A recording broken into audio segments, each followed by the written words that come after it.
Dear students अस्सलाम वालेकुम। आज हम स्टार्ट करेंगे क्लास 9 की मैथ का चैप्टर 1। तो चैप्टर स्टार्ट करने से पहले कुछ बेसिक सी चीजें हैं, उनको हम डिस्कस करेंगे, उसके बाद चैप्टर स्टार्ट करेंगे। सबसे पहले तो मैं आप लोगों को ये बताऊंगी कि नातिक नंबर कौन से होते हैं, गैर नातिक नंबर कौन से होते हैं, इरेशनल और इरेशनल नंबर्स।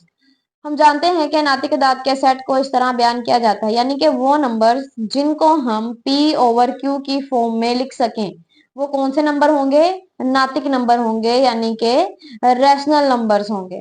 और वो अदाद जिनको हम P ओवर Q की फॉर्म में ना लिख सकें वो कौन से नंबर होंगे, गैर नातिक अदाद, यानी कि irrational numbers. The numbers which cannot be written in the form of P over Q is known as irrational numbers। हकीकी अदाद का सेट नातिक और गैर नातिक अदाद का यूनियन होता है, यानी कि रैशनल और इरेशनल नंबर्स का जो यूनियन है वो किसके इक्वल होगा, रियल नंबर्स के, यानी हकीकी अदाद के सेट के। हकीकी अदाद में दो तरह के अदाद आते हैं, नातिक अदाद और गैर नातिक अदाद। गैर नातिक अदाद में कौन से नंबर शामिल होंगे, गैर मुख्ततिम और गैर मतवाली कसरे शारिया। गैर मुख्ततिम का मतलब क्या है कि जो पॉइंट के बाद जो वैल्यूज हैं वो स्टॉप ना हो बल्कि चलती जाएं, वो कौन सा होता है, गैर मुख्ततिम। और गैर मतवाली कौन सा नंबर होगा, जिसमें पॉइंट के बाद जो वैल्यूज हैं वो डिफरेंट वैल्यूज रिपीट हो, वो होगा गैर मतवाली। अब नातिक अदाद में कौन से नंबर शामिल होते हैं, गैर मुख्ततिम और मतवाली कसरे इशारिया, मुख्ततिम कसरे इशारिया। अब हम पढ़ेंगे नातिक अदाद का इशारी अजहार, यानी कि पॉइंट में अगर कोई नंबर हमें दिया हुआ है तो हमें कैसे पता चलेगा कि ये नातिक नंबर है या गैर नातिक नंबर है।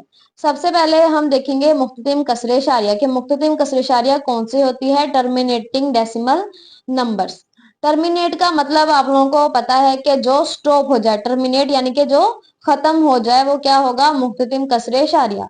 ऐसे शारियादात जिनके शारिया के बाद हिंसों की तादाद मुतनाही हो, मुख्ततिम कसरे इशारिया कहलाते हैं। मुतनाही मतलब जो स्टॉप हो जाए पॉइंट के बाद। अब 1 डिवाइडेड बाय 4 0.25 आंसर आएगा। पॉइंट के बाद जो वैल्यूज हैं वो स्टॉप हो गई हैं, तो ये कौन सी कसरे इशारिया है, मुख्ततिम कसरे इशारिया या फिर terminating decimal number. 8 divided by 25 0.32, ये भी स्टॉप हो गया। 3 डिवाइडेड बाय 8 0.375, ये भी पॉइंट के बाद जो तीन वैल्यूज आई हैं फिर स्टॉप हो गया, तो ये भी कौन सा नंबर है, मुख्ततिम कसरे इशारिया, terminating decimal number. 4 divided by 5 0.8, ये सारे नंबर्स कौन से हैं, मुख्ततिम कसरे इशारिया। और अगर क्वेश्चन में ये ऐसे नंबर्स आ जाएं जो पॉइंट के बाद स्टॉप हो जाए तो हम लोगों ने ये बताना है कि ये जो नंबर है वो नातिक नंबर है।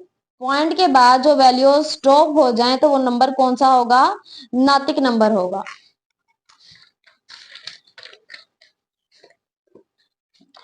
आगे है जी गैर मुख्ततिम और मतवाली कसरे शारिया। गैर मुख्ततिम और मतवाली कसरे शारिया कौन से नंबर्स होंगे, ऐसे शारियादात जिनमें शारिया के बाद हिंसों की तादाद लामुतनाही हो, यानी कि वो चलते जाएं, स्टॉप ना हो, जिनके कसरे हिस्से में हिंसों की तकरार एक तरतीब में हो, गैर मुख्ततिम और मतवाली कसरे शारिया कहलाते हैं। अब 1 को अगर हम डिवाइड करें 3 से तो ये आंसर आएगा 0.333, यानी जो पॉइंट के बाद वैल्यूज हैं वो सेम वैल्यूज आ रही हैं और ये गैर मुख्ततिम है, यानी चलता ही जा रहा है नंबर, तो ये कौन सा नंबर होगा, नातिक नंबर होगा। जिसमें पॉइंट के बाद सेम वैल्यूज रिपीट हो वो कौन सा नंबर होगा, नातिक नंबर होगा। अब 0.1428571, उसके बाद देखेंगे जो नंबर है 142,857, ये दोबारा रिपीट हो गया, इसके बाद फिर ये यहीं से दोबारा रिपीट हो जाएगा, तो ये भी नंबर कौन सा है, एक तो ये गैर मुख्ततिम है, यानी जो पॉइंट के बाद वैल्यूज हैं वो स्टॉप नहीं हुई बल्कि चलती जा रही हैं, और दूसरा ये कि मतवाली भी है। मतवाली का मतलब क्या है, पॉइंट के बाद सेम वैल्यूज आ रही है, तो वो नंबर जो गैर मुख्ततिम हो, मतवाली हो, वो कौन सा होगा, नातिक नंबर होगा। यानी वो नंबर जो नॉन टर्मिनेटिंग हो और उस रिकरिंग डेसिमल नंबर्स रिपीट हो वो कौन सा होगा, रैशनल नंबर होगा। ऐसे शारियादात जो शारिया के बाद हिंसों के किसी नमूने को दोहराते नहीं हैं, यानी इसमें जो वैल्यूज हैं वो रिपीट नहीं होती और लामुतनाही तौर पर जारी रहते हैं, कभी खत्म नहीं होते, गैर नातिक अदाद कहलाते हैं। गैर मुख्ततिम मतलब नॉन टर्मिनेटिंग और गैर मतवाली मतलब नॉन रिकरिंग, यानी पॉइंट के बाद जो वैल्यूज हैं वो डिफरेंट वैल्यूज आए और बल्कि स्टॉप ना हो, तो वो कौन सा नंबर होगा? गैर नातिक नंबर होगा। तो ये थी नातिक और गैर नातिक अदाद की निशानदेही कि अगर पॉइंट में हमारे पास कोई वैल्यू आ जाए हमें कैसे पता चलेगा कि ये नातिक है या गैर नातिक। अब हम स्टार्ट करेंगे एक्सरसाइज 1.1 का क्वेश्चन नंबर 1। 1.1 का क्वेश्चन नंबर 1 है, दर्जल में से हर एक को नातिक या गैर नातिक दाद के तौर पर शनाख्त करें। यानी रैशनल और इरेशनल नंबर हमने बताना है, इनमें से कौन सा है। 0.35, 35 और 35। अब ये देखें पॉइंट के बाद जो वैल्यूज हैं वो सेम वैल्यूज आ रही हैं, 35, 35, 35 और स्टॉप हो गई हैं, तो ये कौन सा नंबर है? नातिक नंबर होगा। 0.6, अब 6 के ऊपर बार का मतलब क्या है? जो 6 है वो बार बार रिपीट हो रहा है और नॉन टर्मिनेटिंग है, यानी कि गैर मुख्ततिम है और मतवाली है, तो ये कौन सा होगा? नातिक नंबर होगा। 2.236067, इसमें क्या है कि डिफरेंट वैल्यूज आ रही हैं पॉइंट के बाद, ये देखें 236067 और गैर मुख्ततिम है, गैर मतवाली है, तो ये कौन सा होगा? गैर नातिक नंबर होगा, यानी कि इर्रेशनल नंबर। स्क्वायर रूट 7 है, ये भी क्या है? इरेशनल नंबर है पॉइंट के। अगर इसको हम कैलकुलेटर से सोल्व करें तो इसमें भी पॉइंट के बाद जो वैल्यूज हैं वो डिफरेंट आएंगी और जो वैल्यूज हैं वो चलती जाएंगी, तो ये नंबर होगा गैर नातिक नंबर। ई भी क्या है? गैर नातिक नंबर है। पाई भी गैर नातिक नंबर है। 5 प्लस स्क्वायर रूट 11, ये भी गैर नातिक नंबर है। Square root 3 plus square root 13, इसको हम सोल्व करें कैलकुलेटर से तो इसके जो आंसर आएगा वो भी गैर नातिक नंबर होगा। 15 डिवाइडेड बाय 4। अब ये देखिए पी ओवर क्यू की फॉर्म में है, तो ये तो हमें देखने से पता चल रहा है कौन सा नंबर होगा? नातिक नंबर होगा। 2 - square root 2, 2 plus square root 2, ये नंबर कौन सा है? ये गैर नातिक नंबर है, क्योंकि इसको जब हम सॉल्व करेंगे तो जो वैल्यूज हैं वो आएंगी गैर मतवाली और गैर मुख्ततिम।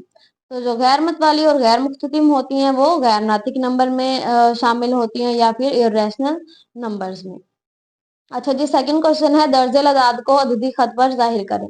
अब ये कुछ नंबर्स दिए गए हैं, इनको हमने नंबर लाइन पर शो करना है। फर्स्ट और जो 2 क्वेश्चन है ये मैं आप लोगों को बाद में करवाऊंगी। हम स्टार्ट करेंगे जो क्वेश्चन नंबर 2 है पार्ट 3 से, 4 1/3। अच्छा जी, आगे है जी 1.1 का क्वेश्चन नंबर 3। क्वेश्चन नंबर 3 में क्या गिवन है? दर्जल मतवाली कसर शारिया को पी ओवर क्यू की शक्ल में जाहिर करें, जबकि पी और क्यू सही अदाद हैं और क्यू एक गैर सिफर अदद है। क्वेश्चन लोगों ने दिया हुआ है 0.4, इसको हमने जाहिर करना है कि इसको हम पी ओवर क्यू की फॉर्म में कैसे लिख सकते हैं। तो क्वेश्चन स्टार्ट करते हैं। क्वेश्चन नंबर 3 का पार्ट 1 है 0.4। सबसे पहले हम क्या करेंगे, जो ये नंबर गिवन है इसको हम x के इक्वल लेट कर लेंगे। उसके बाद हमने क्या किया, x इक्वल है 0.444, सो ऑन चलता ही जा रहा है ये नंबर। इसका मतलब क्या है कि जो ये नंबर है वो गैर मुख्ततिम है और मतवाली नंबर है। कौन सा नंबर है जी? नॉन टर्मिनेटिंग और रिकरिंग नंबर, जिसको हमने लिख दिया 0.444 एंड सो ऑन। इसको हमने नाम दिया इक्वेशन नंबर 1 का। फिर हम क्या करेंगे, जो इक्वेशन 1 है उसको 10 से जरब देंगे। अब 10 से हमने जरब क्यों दिया, इसको 10 से मल्टीप्लाई क्यों किया? क्योंकि पॉइंट के बाद कितनी वैल्यूज हैं? एक वैल्यू है, तो हम क्या करेंगे, 10 से जरब देंगे। अगर 2 वैल्यूज होंगी 100 से जरब देंगे। अगर 3 वैल्यूज होंगी पॉइंट के बाद तो हम 1000 से जरब देंगे। अब 1 है तो हम क्या करेंगे, 10 से जरब देंगे दोनों साइड इस इक्वेशन को। अब यहाँ पर जब हम x को 10 से जरब देंगे ये आ जाएगा 10x। 0.444 को जब हम जरब देंगे 10 के साथ तो ये वाली वैल्यू आएगी। कैलकुलेटर से आप लोग करके देख सकते हो। उसके बाद इसको हम नाम दे देंगे इक्वेशन नंबर 2 का। अब हम क्या करेंगे, मसावात 1 को मसावात 2 में से नफी करने से, यानी कि हम क्या करेंगे, मसावात 1 को सब्ट्रैक्ट करेंगे मसावात 2 में से। मसावात 1 ये है, इक्वेशन 1 ये है, इक्वेशन 2 ये है। इक्वेशन 2 को हम 1 में से सब्ट्रैक्ट कर देंगे। इक्वेशन 2 लिखेंगे पहले, ठीक है, उसकी लेफ्ट साइड लिखिए 10x। उसके बाद इक्वेशन 1 की लेफ्ट साइड लिखेंगे x। दरमियान में क्या लगा देंगे, हम सब्ट्रैक्ट का साइन लगा देंगे, इक्वल एज इट इज। उसके बाद जी राइट साइड लिखेंगे 4.444। उसके बाद क्या करेंगे, माइनस लगाया और इक्वेशन 1 की राइट साइड लिख दी। 10x में से x निकालेंगे, यानी कि 10x में से 1x को सब्ट्रैक्ट किया तो 9x आ गया। इसको कैलकुलेटर से आप लोग सोल्व करो। 4.44 माइनस 0.44 तो आंसर आएगा 4।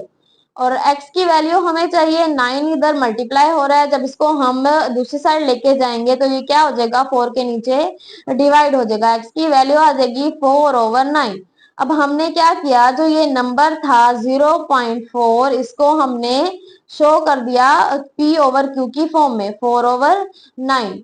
तो ये कौन सा नंबर है, रैशनल नंबर है। p/q की फॉर्म में जिनको हम लिख सके वो कौन सा नंबर होगा, रैशनल नंबर। क्वेश्चन में यही पूछा गया था कि जो ये नंबर है 0.4, इसको p/q की फॉर्म में जाहिर करें। तो हमने क्या कर दिया, जो ये नंबर था 0.4 p/q की फॉर्म में, इसको हमने शो कर दिया।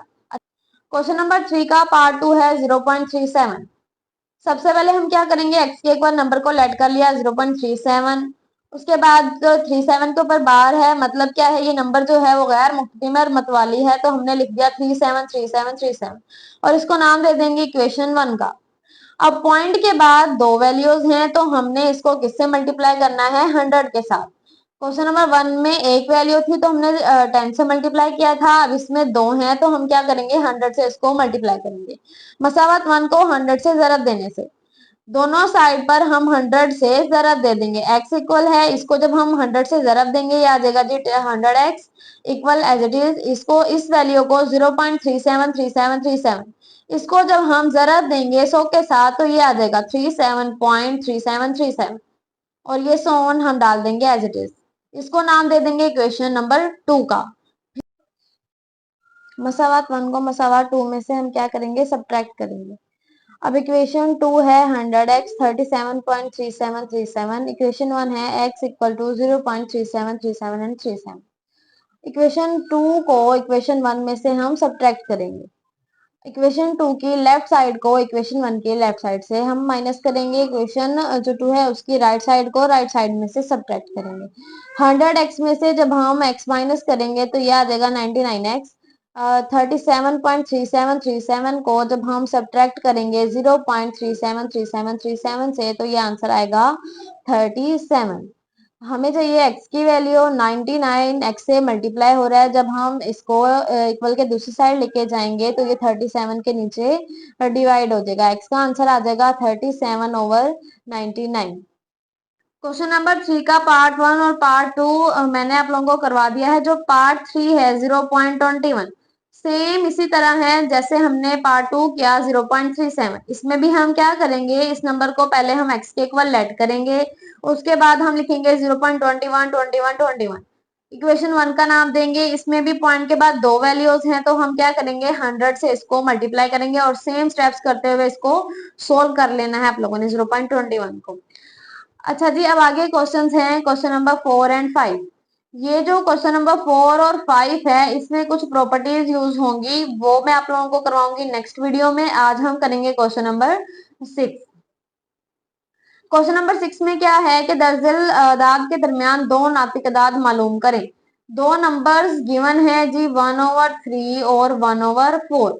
इन दोनों के दरमियान हमने ये बताना है कि दो नातिक नंबर कौन कौन से हैं। तो सॉल्व करते हैं क्वेश्चन नंबर 6 का पार्ट 1।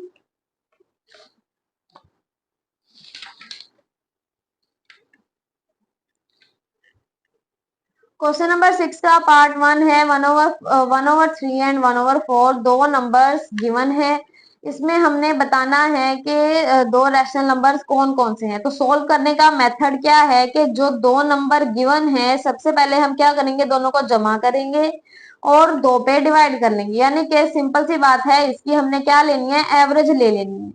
दोनों नंबर्स को जमा करो 1/3 प्लस 1/4 और डिवाइड कर दो 2 पे, जितनी उनकी तादाद है। ठीक है, दो नंबर्स हैं तो हमने दो पे डिवाइड कर दिया, इसको तकसीम कर दिया। अब हम क्या करेंगे, जो ये वाला 2 है इसको लिख देंगे एज इट इज। अब यहाँ पर हम क्या लेंगे, एलसीएम लेंगे। 1/3 प्लस 1/4 इसका एलसीएम अब कैसे लेंगे। एलसीएम लेने के तीन मेथड्स हैं। मैं पहला मेथड आप लोगों को समझा रही हूँ। अगर जो नीचे हमने देखना है डिनोमिनेटर में, ठीक है, 3 है और 4 है, छोटी वैल्यू देखनी है क्या उसके टेबल में जो दूसरी वैल्यू दी हुई है वो आ रही है या नहीं। यानी कि 3 दिया हुआ है, हम ये देखेंगे कि जो 4 है इसके टेबल में आता है या नहीं। 3 1 जा 3 होता है, 3 2 6, 6 आता है, लेकिन 4 3 के टेबल में नहीं आता। फिर हम क्या करेंगे, जो नीचे वाली वैल्यूज हैं इनको जरब दे देंगे, यानी 3 को 4 से मल्टीप्लाई किया तो क्या आ गया 12। समझ में आ रहा है आप लोगों को। सबसे पहले हम क्या करेंगे, 1/3 प्लस 1/4। ठीक है, नीचे दो वैल्यूज गिवन है, छोटी वैल्यू देखनी है क्या उसके टेबल में जो बड़ी वैल्यू है वो आ रही है या नहीं। ठीक है, 4 है, 4 3 के टेबल में नहीं आता। फिर हम क्या करेंगे, नीचे वाली वैल्यूज को जरब देके लिख देंगे, 3 मल्टीप्लाई बाय 4 12, 3 4 क्या हो जाएगा 12। फिर क्या करेंगे, 4 को 1 से जरब देके लिख देंगे, 4 1 जार 1 जमा एज इट इज, प्लस का साइन एज इट इज, 3 1 3। ये हो गया एलसीएम लेने का पहला तरीका। ठीक है, 2 आ जाएगा एज इट इज, 12 भी यहाँ पर एज इट इज, 4 प्लस 1 7, और ये 12 एज इट इज, और 2 भी ऐसे लिख दिया हमने, 7 एज इट इज आ जाएगा। अब ये देखें, जो ये डिनोमिनेटर है दोनों, बटे के नीचे 12 के नीचे जो 2 लिखा हुआ है, इससे इसको हम जरब दे देंगे, 12 2 क्या हो जाएगा 24, 12 2 जा 24। तो ये नंबर हो गया जी पहला नंबर। अब हमने फाइंड करना है दूसरा नंबर कौन सा है इन दोनों के दरमियान। दूसरा नंबर हम कैसे फाइंड करेंगे, जो ये पहला नंबर आया है इसकी एवरेज ले लेंगे सेकंड नंबर के साथ, यानी 1/4 के साथ इस नंबर की हम क्या ले लेंगे एवरेज, तो हमारे पास दूसरा नंबर आ जाएगा। सेम प्रोसेस करना है, 7/24 प्लस क्या कर लेंगे, जो सेकंड नंबर क्वेश्चन में दिया हुआ है उसके साथ इसकी एवरेज ले लेंगे, 7/24 प्लस 1/4 डिवाइडेड बाय 2। अच्छा जी, अब ये देखें यहाँ पर हम एलसीएम कैसे लेंगे। छोटी वैल्यू इन दोनों में कौन सी है, 4 है। अब ये देखना है कि 4 के टेबल में जो बड़ी वैल्यू है क्या वो आ रही है या नहीं, आती है या नहीं। अच्छा जी, 4 6 हजार क्या होता है 24, 4 6 24, 4 6 24 होता है, यानी कि जो 4 के टेबल में 24 आता है। अगर तो छोटी वैल्यू के टेबल में बड़ी वैल्यू आ रही है, फिर हम क्या एलसीएम लेंगे, बड़ी वाली वैल्यू एलसीएम ले लेंगे। ये वाला जो 2 है ये एज इट इज, इन दोनों का एलसीएम क्या आ जाएगा 24 आ जाएगा। ठीक है, अब हमने क्या करना है, 24 को जब 24 से तकसीम करेंगे तो हमारे पास आंसर क्या आएगा 1। ठीक है, 1 को हम मल्टीप्लाई कर देंगे 7 के साथ, यानी 24 के ऊपर वाली जो वैल्यू है उसके साथ हमने मल्टीप्लाई कर देना है इसको। तो 1 7 जार 7 प्लस एज इट इज। फिर क्या करेंगे, 24 को किस पे डिवाइड करेंगे, पहले 24 को हमने 24 पे किया, फिर क्या करेंगे 24 को 4 पे तकसीम करेंगे। जब हम 24 को 4 पे तकसीम करेंगे तो आंसर आएगा 6। 4 6 24 होता है ना, तो 6 आंसर आया। अब 6 को हम किससे मल्टीप्लाई करेंगे, 4 के ऊपर वाली वैल्यू के साथ। 6 को 1 से किया तो आ गया 6। ये जो 24 है एज इट इज, 2 भी एज इट इज, 7 प्लस 6 कितना हो गया जी 13 हो गया। अब हम क्या करेंगे, 13 एज इट इज, जो 24 है इसको 2 से मल्टीप्लाई कर देंगे, ये आ जाएगा 48। तो हमने बता दिया जी पहला नंबर ये है 7/24, और दूसरा नंबर है 13/48। ये हो गया क्वेश्चन नंबर 6 का पार्ट 1। अब पार्ट 2 हम करेंगे। पार्ट 2 भी सेम जैसे हमने पार्ट 1 को किया, दोनों नंबर्स को जमा करना है और डिवाइड कर देना है 2 पर। 3 प्लस 4 डिवाइडेड बाय 2, 3 प्लस 4 7 आ जाएगा, और ये 2 एज इट इज। तो पहला नंबर आ गया। अब हमने दूसरा नंबर कैसे फाइंड करना है, जो पहला नंबर आया है उसकी एवरेज ले लेंगे सेकंड नंबर के साथ। ठीक है, 7/2 की एवरेज किसके साथ लेंगे, 4 के साथ। 7/2 प्लस 4 करेंगे और फिर से क्या कर देंगे 2 पे डिवाइड कर देंगे। अब यहाँ पर हम एलसीएम कैसे लेंगे, एक नंबर अगर आ जाए हमारे पास p/q की फॉर्म में और दूसरा है सिंपल फॉर्म में, यानी 7/2 प्लस 4 है, तो इसका एलसीएम हम कैसे लेंगे। जो नीचे 2 लिखा हुआ है ये आ जाएगा एज इट इज एलसीएम में, और जो 2 के ऊपर वाली वैल्यू है 7 वो भी हम एज इट इज लिख देंगे, प्लस भी एज इट इज आ जाएगा। बस हमने क्या करना है, इस वाले 2 को इस वाले 4 के साथ जरब देके लिख देंगे, 2 4 जार आ जाएगा 8। ठीक है, ये हो गया तीसरा तरीका एलसीएम लेने का। कैसे करना है, अगर एक वैल्यू हमारे पास बटे की फॉर्म में है और एक सिंपल फॉर्म में है तो क्या करेंगे, जो नीचे वाली वैल्यू है वो एलसीएम आ जाएगी, और जो एलसीएम जो हमने एलसीएम लिया उसके ऊपर वाली वैल्यू भी एज इट इज लिख देंगे, प्लस भी एज इट इज। बस हमने क्या किया, 2 को 4 से मल्टीप्लाई देके यहाँ पर लिख दिया, 2 4 जार आ गया 8, और ये वाला 2 भी एज इट इज और ये वाला 2 भी एज इट इज। अच्छा जी, फिर 7 प्लस 8 करेंगे तो ये आ जाएगा 15, और जो ये डिनोमिनेटर है ये एज इट इज आ गया। अब 15 एज इट इज, जो ये 2 है 2 से मल्टीप्लाई हो जाएगा, 2 2 कितना हो जाएगा 4। तो पहला नंबर आ गया 7/2 और दूसरा नंबर आ गया 15 डिवाइडेड बाय 4। क्वेश्चन नंबर 6 का पार्ट 3 है, 3/5 एंड 4/5। इन दोनों के दरमियान हमने रैशनल नंबर, दो रैशनल नंबर बताने हैं। सेम प्रोसेस है, क्या करेंगे, दोनों नंबर्स को प्लस कर लेंगे और डिवाइड कर देंगे 2 पे, एवरेज ले लेंगे दोनों की, ठीक है। अच्छा जी, अब आगे क्या है कि दोनों के नीचे ये देखें 3/5 है प्लस 4/5। इंतहाई इजी तरीका है एलसीएम लेने का, ये वाला सबसे इजी मेथड है। 5 अगर दोनों के नीचे सेम वैल्यूज आ जाएं, फिर क्या करना है कि जो वैल्यू है वही एलसीएम में आ जाएगी, यानी कि 3/5 है प्लस 4/5, दोनों के नीचे क्या है 5 5 है, तो 5 ही एलसीएम आ जाएगा। और जो ये ऊपर वाली वैल्यूज हैं 3 प्लस 4, इनको हम एज इट इज लिख देंगे यहाँ पर, ठीक है। 5 एलसीएम आ गया और 3 प्लस 4 हमने एज इट इज लिख दिया। तो ये आ जाएगा जी 3 को पहले लिख लें या 4 को बाद में, इसका कोई इशू नहीं है, ठीक है। यहाँ पर 3 को आप लोगों ने पहले लिख लेना है और 4 को बाद में। अच्छा जी, 4 प्लस 3 कितना हो जाएगा 7 हो जाएगा। ये वाला 5 एज इट इज और ये वाला 2 भी एज इट इज आ जाएगा। 7 एज इट इज आ गया नीचे, 5 को हम 2 से जरब दे देंगे, 5 2 जार कितना हो जाएगा 10 हो जाएगा। ये हो गया जी पहला नंबर। अब हम फाइंड करेंगे सेकंड नंबर। अब सेकंड नंबर कैसे फाइंड करेंगे, 7/10 का एलसीएम हम ले लेंगे जो सेकंड नंबर है उसके साथ, ठीक है। 7/10 का एलसीएम लेंगे हम 4/5 के साथ, दोनों नंबर्स को जमा करेंगे और 2 पे कर देंगे डिवाइड, ठीक है। अच्छा जी, अब यहाँ पर देखें 5 है छोटी वैल्यू। अब हमने ये देखना है क्या 5 के टेबल में सेकंड वैल्यू आती है या नहीं। 5 के टेबल में 10 आता है जी, बिल्कुल आता है। फिर हम क्या करेंगे, 10 को एलसीएम ले लेंगे। 5 के टेबल में 10 आता है ना, 5 2 जार 10, 10 आ गया, एलसीएम 2 एज इट इज।